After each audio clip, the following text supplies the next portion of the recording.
يا نبي سلام عليك يا رسول سلام عليك.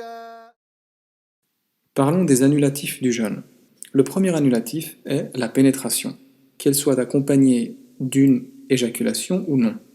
Et on comprendra par pénétration dès le moment que le gland a disparu. Le deuxième annulatif, c'est l'intention de ne pas ou de ne plus jeûner.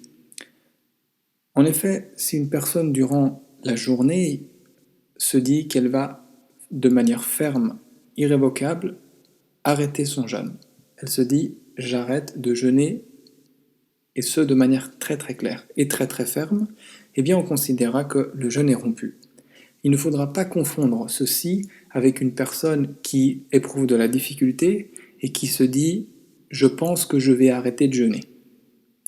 Également, la personne qui durant la nuit se dit que demain elle ne jeûnera pas, ce de manière ferme, et qu'elle continue à avoir cette intention-là, qu'elle ne change pas cette intention de ne pas jeûner le lendemain, jusqu'au moment du Fajr.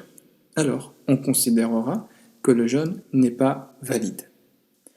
Également, ce qui va annuler le jeûne, c'est le fait d'avoir des règles ou des lochies. Et donc, dès le moment de l'apparition du sang, on considérera le jeûne annulé. Ensuite, pour les 3 prochains, nous allons voir que ceux-ci sont accompagnés de beaucoup de détails que nous verrons ultérieurement.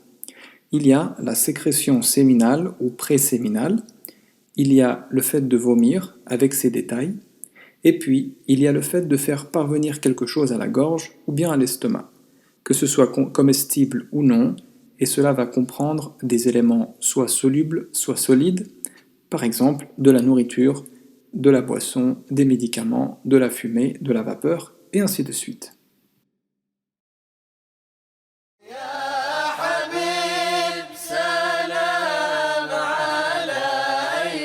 يا رسول الله صلوات